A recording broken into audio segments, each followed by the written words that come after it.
Hello students, welcome to accountancy class again. आज हम करेंगे cash book of 2 column. 1 column की हम कर चुके हैं जिसमें एक कैश का कॉलम होता है और बाकी का सेम रहता है। यहाँ पर 2 कॉलम में हम बैंक का कॉलम और शामिल कर लेंगे। इनकी जो बैंक से रिलेटेड ट्रांजैक्शन है वो बैंक के कॉलम में डालेंगे और जो कैश ट्रांजेक्शन हैं वो हम कैश के कॉलम में डालेंगे। इसमें ध्यान देने वाली बात यह है, जनरली तो आपको चेक से पता लग जाएगा कि चेक से पेमेंट हुई है तो आप बैंक में डालेंगे, या फिर चेक आपको रिसीव हुआ है तो आप बैंक का जो अकाउंट है वो इंक्रीज कर देंगे। तो चेक के मामले में एक बात ध्यान देने वाली है कि चेक आपको जब रिसीव होगा तो इन केस अगर वो इमीडिएटली बैंक में जाता है, ऐसा कुछ मेंशन किया हुआ है, तो आप बैंक बैलेंस बढ़ा देंगे। और अगर ऐसा मेंशन है कि बैंक में अभी तक डिपॉजिट नहीं कराया, नेक्स्ट डे पर डिपॉजिट करवाया है, तो आप बैंक बैलेंस नहीं बढ़ाएंगे। आप एंट्री करेंगे जनरल प्रॉपर में। सपोज आपको मिस्टर नवीन से चेक रिसीव हुआ है और आपने उसको ऑन द डे जो है बैंक में डिपॉजिट नहीं करवाया है, तो इसकी एंट्री बनेगी आपकी cheque in hand account debit to Naveen. आप बैंक अकाउंट को डेबिट नहीं करेंगे, आप चेक इन हैंड अकाउंट को डेबिट करेंगे। और अगर क्लियरली कुछ भी गिवन नहीं है तो आप बैंक अकाउंट को डेबिट कर सकते हैं। सेकंड क्या होता है, चेक आपको मिलते हैं तो हो सकता है आप उसे बैंक में जमा ना करवा के किसी थर्ड पार्टी को एंडोर्स कर दें। सपोज आपके क्रेडिटर्स आपके पास लेने के लिए आ जाएं, जिनको आपको पेमेंट करना है, आपके पास चेक रखा हुआ है, तो आप वो चेक उसको भी एंडोर्स कर सकते हैं। तो इस केस में भी बैंक अकाउंट में कोई एंट्री नहीं होगी। थर्ड केस ये बनता है कि आपने चेक डिपॉजिट करवा दिया बैंक में और बैंक में आपका चेक जो है नेक्स्ट डे या नेक्स्ट डे डिसऑनर हो जाता है, तो उस केस में क्या करेंगे, उसकी अपोजिट एंट्री कर देंगे। एक बार बैंक के अकाउंट को हम बढ़ा देंगे, दूसरी तरफ हम उसको डिक्रीज कर देंगे जिस दिन डिसऑनर हुआ है। तो ये थी आपकी चेक से रिलेटेड एंट्रीज। चेक से पेमेंट कर रहे हैं तो ऑब्वियसली आप बैंक अकाउंट को डिक्रीज करेंगे, पेमेंट साइड में एंट्री करेंगे बैंक कॉलम में। तीसरी बात, ये बात ध्यान देने वाली है, कॉन्ट्रा एंट्री। कॉन्ट्रा एंट्री क्या होती है कि जब मनी डिपॉजिटेड इनटू बैंक और money withdrawal from the bank, ये जो 2 ट्रांजैक्शन है इनको बोलते हैं कॉन्ट्रा एंट्री। इसकी कॉन्ट्रा एंट्री होती है, दोनों साइड एंट्री होती है। दोनों साइड एंट्री का मतलब ये है कि चेक कि आपने पैसा जमा करवाया है तो बैंक में आपका इंक्रीज हो जाएगा बैंक कॉलम, और अगर आपने पैसा निकाल लिया तो बैंक कॉलम डिक्रीज हो जाएगा। साइमल्टेनियसली बैंक में अगर पैसा डिपॉजिट करवाया है बैंक इंक्रीज होगा, इस तरफ से कैश कॉलम में आप डिक्रीज कर देंगे।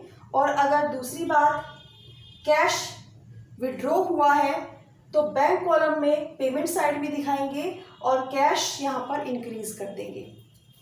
कॉन्ट्रा एंट्री हम क्वेश्चन में करेंगे जब और ज्यादा अच्छे से क्लियर हो जाएगी। So let's start the question.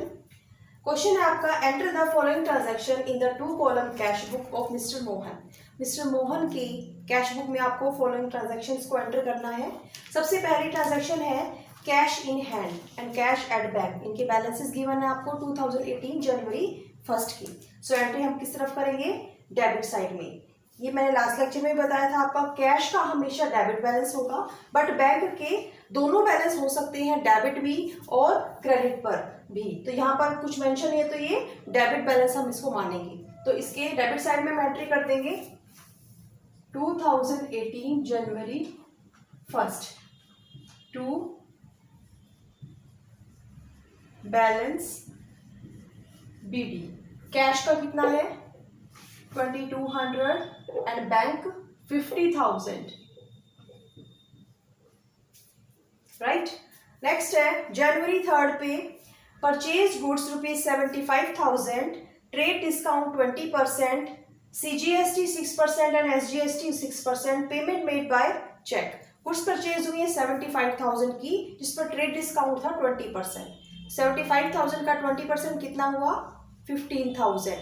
75,000 minus 15,000, 60,000 में गुड्स परचेज हुई है, प्लस में आपको यहाँ पर CGST और SGST भी करना है।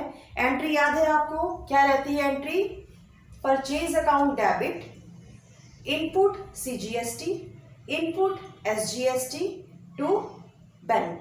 चेक से पेमेंट हुई है तो टू बैंक। तो हम पेमेंट साइड में एंट्री कर देंगे यहाँ पर जनवरी 3 by purchases by input CGST by input SGST। Payment side में लिखेंगे बिकॉज पेमेंट हमारी चेक के थ्रू हुई है।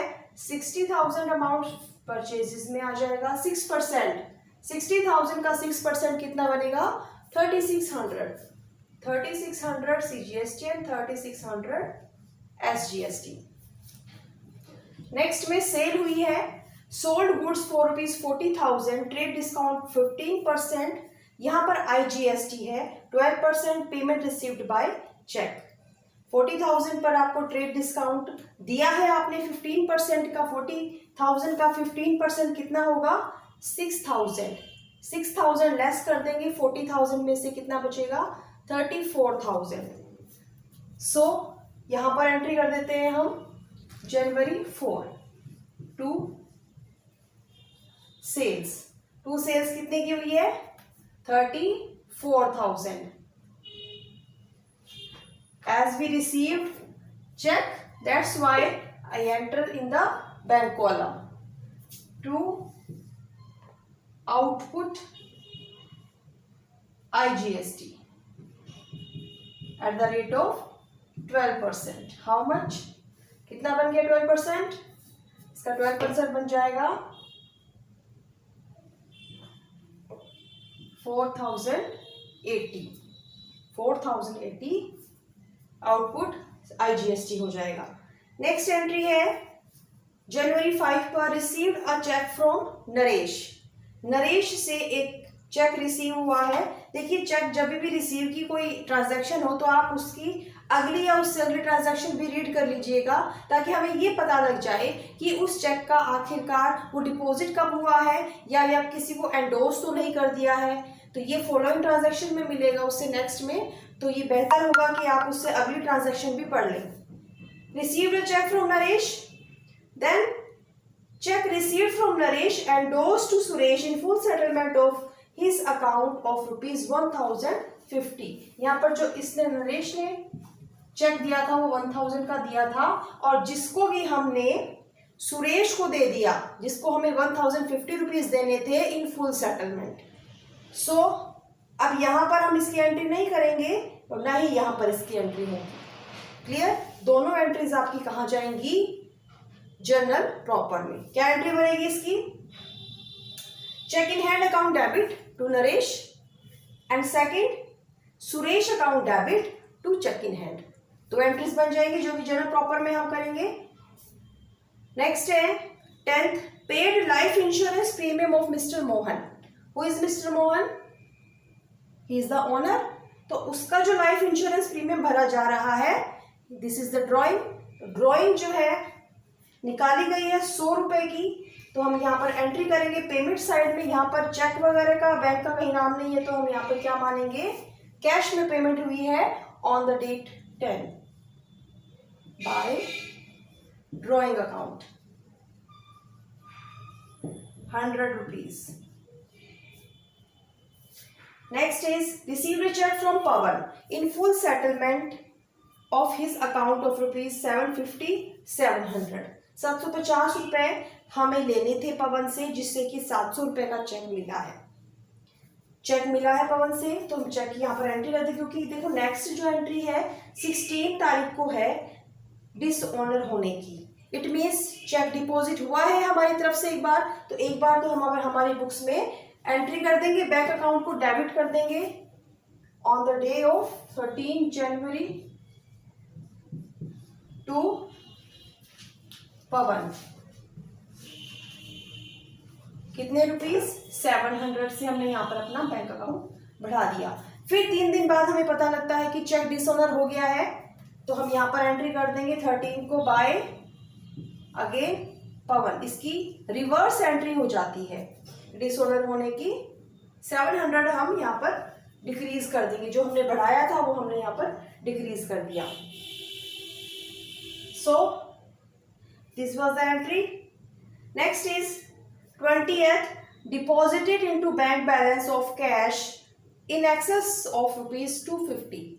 इस तरह की एंट्री आ सकती है कैश बुक का। जब भी क्वेश्चन आएगा तो याद रखिएगा, 2 कॉलम जो है उसमें इस तरह की चीज आ सकती है। क्या मतलब है इस लाइन का?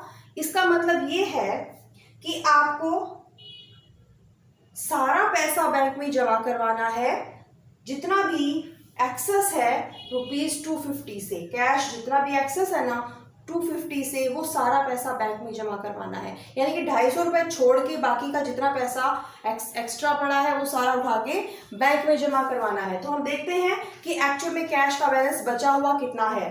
देखिए कैश बैलेंस यहाँ पर हमारे पास बचा हुआ है 2200, तो यहाँ बैलेंस है, और 100 रुपीज हमने खर्च किए थे ड्रॉइंग्स के। तो बैलेंस एक्चुअल में कितना है 2100। 2100 में से हमें 250 रुपए रखने हैं, तो 1850 रुपीज जो है ये हमें जमा करवाने हैं बैंक में। इसकी कॉन्ट्रा एंट्री करनी पड़ेगी। कॉन्ट्रा एंट्री मैंने बताई थी अभी, दोनों तरफ इसकी एंट्री होगी। और लिखेंगे क्या? देखिए, ऑन द डे 20th,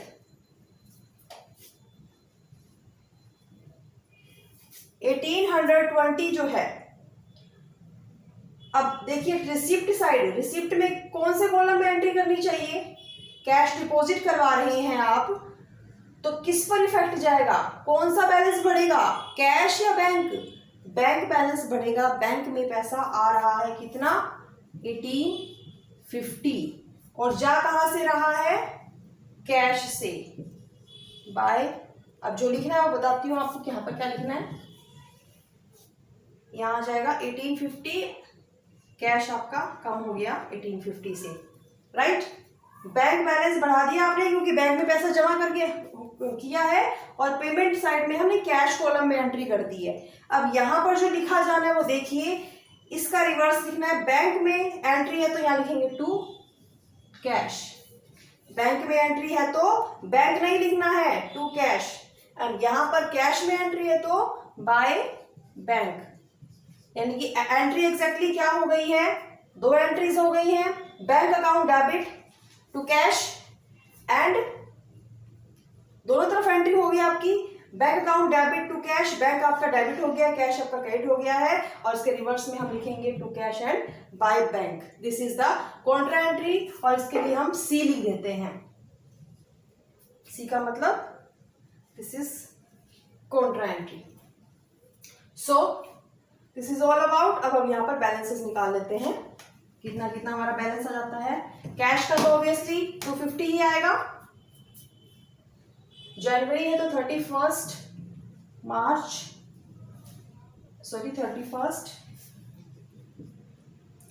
जनवरी में बाय बैलेंस CD 250, यहाँ पर इनका बैलेंस बचा, तो ये आपका टोटल हो गया है 2200 एंड 2200। अब बैंक का हम टोटल करना होगा हमें। बैंक का डेबिट साइड टोटल कीजिए, कितना आएगा? तो डेबिट साइड का टोटल करेंगे और क्रेडिट साइड का जो टोटल करेंगे, डेबिट में से हम ये माइनस करके हमारा जो बैलेंस है वो आ जाएगा लगभग 22,730। हमारा टोटल आ जाता है 19,630, जिसमें से हमने लेस कर दिया है, और बैलेंस आ गया हमारा 22,730 बैंक का, और कैश का आएगा 250। So that was the question of solution. So that's all for now. Thank you, have a nice day.